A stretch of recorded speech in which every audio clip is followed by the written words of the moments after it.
what's up everybody? It is Mark with the My Front Range Living team, and today we are going to tackle the question of, does paying cash for a house automatically mean that I'm going to get the contract? And we're going to get started right now.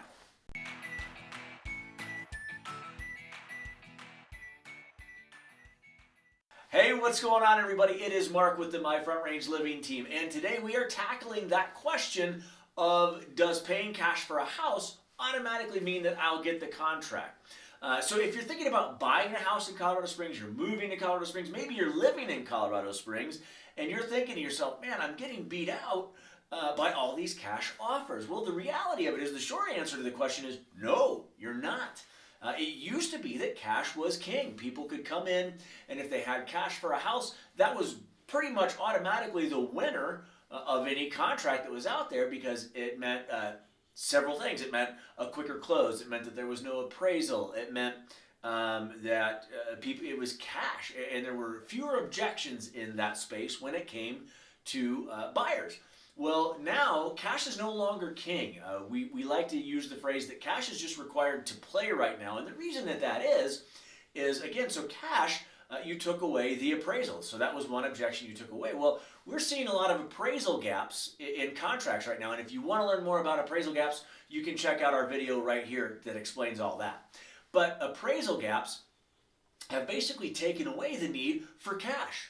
So people are saying, hey, I'll give you $50,000 over and I'll cover that in cash if it doesn't appraise. And so that's driving these prices higher, and meaning that cash doesn't really matter, because now even a contract that's with a lender is basically no appraisal. That objection is essentially off the table. So it takes away the draw to a cash buyer.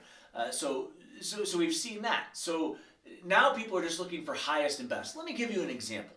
So somebody has a house listed for $450,000. It used to be that someone could come in and say, I'll give you $460,000 in cash and we'll close in 2 weeks. Well, that's fine and good, but now people are borrowing money and they'll say, I'll give you $500,000 and I'll cover the $50,000 in appraisal gap if it doesn't appraise. Meaning, let's say the house appraises at $450,000 and you bid $500,000, the people are bringing that $50,000 in cash. So what has spurred that specifically over the last few years is the low interest rates. We've talked about the low interest rates over and over and over. As a matter of fact, if you want to see a comparison of what you can get based on interest rates, we have a video on that and you can check it out here.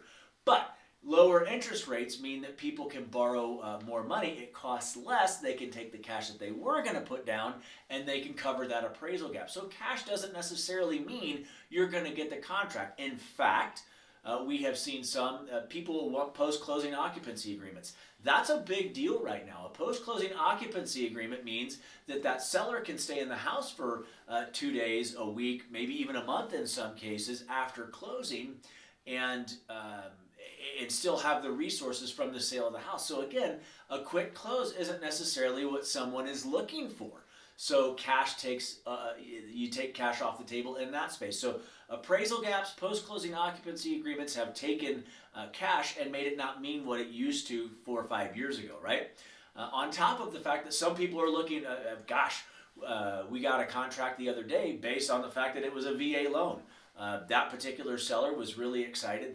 They served in the military and they wanted someone else in the military to get their home. That happens. It just depends on what the seller is looking for.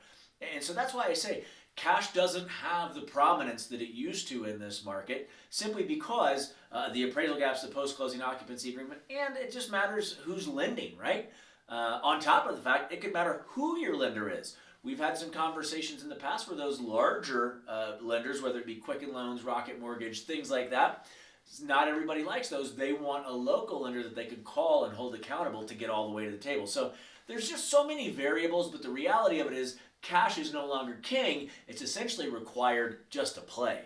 One thing that you can do to strengthen your offer that I have found, if you offer tacos or pizza or something like that, hey, we will buy tacos or lunch for your crew. When you are moving out, we will buy you pizza or tacos or whatever, case of beer if you want to, for the day that you move and your moving crew. Stuff like that happens, and it could strengthen your offer.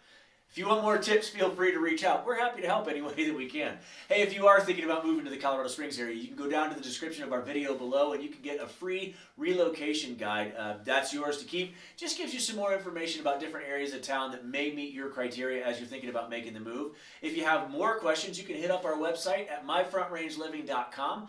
We'd be more than happy to help you there, and there's probably a lot of answers to your questions. If you want to search some houses in our area, you will have the opportunity to do it on that website as well. As always, if you would go below and hit that thumbs up and like the video and today's content, we would appreciate it. It would mean the absolute world if you clicked on that bell down below and subscribed to the channel. We are putting out content every single week to help you make Colorado Springs feel like home. As always, thank you so much for stopping by. I'm Mark with the My Front Range Living team. We look forward to seeing you soon. Have a great day.